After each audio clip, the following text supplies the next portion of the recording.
કોઈ પાગલપણ હોય, એટલે ગમે તેવા એવા બધા માનસિક લક્ષણોમાં વધારે પડતો આનો દેખાવ જોવા મળે છે. અને આપણે જો આની અસર ખાસ જોવી હોય ચંદ્રના આકર્ષણની, તો તમે સમુદ્રમાં જોઈ શકો છો, ભરતી આવે છે, ઓટ આવે છે, એટલે આ બધું થતું રહેતું હોય છે. અમાસના દિવસે બી થાય, પૂનમના દિવસે બી થાય.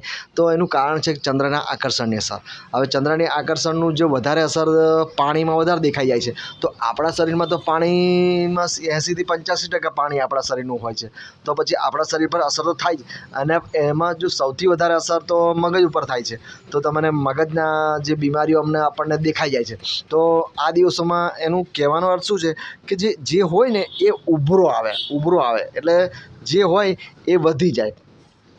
તો જો તમે પૂનમના દિવસે અને અમાસના દિવસે જો તમે જે બી તમારા મગજમાં જે ટેન્શન હોય, કાં તો કોઈ ચિંતા હોય, કાં તો કોઈ ડિપ્રેશન હોય, કાં તો પછી તમે કદાચ કોઈ એવી માનસિક બીમારીઓથી પીડાતા હોય, તો આ બધામાં શું ઉભરો આવે એટલે એ વધવાના ચાન્સીસ ઘણા વધારે છે.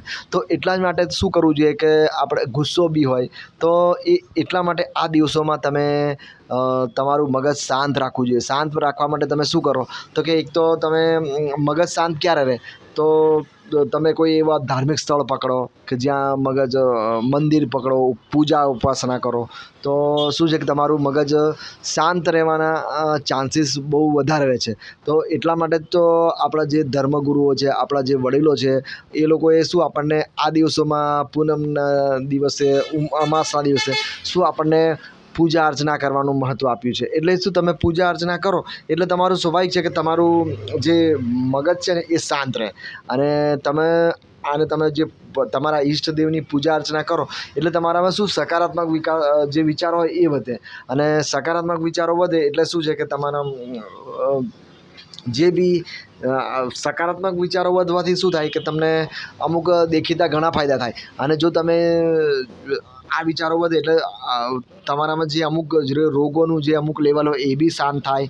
અને જો પેલા જે નેગેટિવ વિચારો વધશે અને નેગેટિવ વિચારો વધે તો તમારામાં શું થાય કે આગળ જતાં સમય જતાં તમારામાં કોઈક દિવસ એવું ખરાબ પરિણામ આવે, કોઈ એવા લેવલ વધી જાય, કાં તો કોઈ બ્લડ પ્રેશરનું લેવલ વધી જાય, કોઈ કોલેસ્ટ્રોલ લેવલ વધી જાય, કોઈ એસિડિટીનું પ્રમાણ વધી જાય.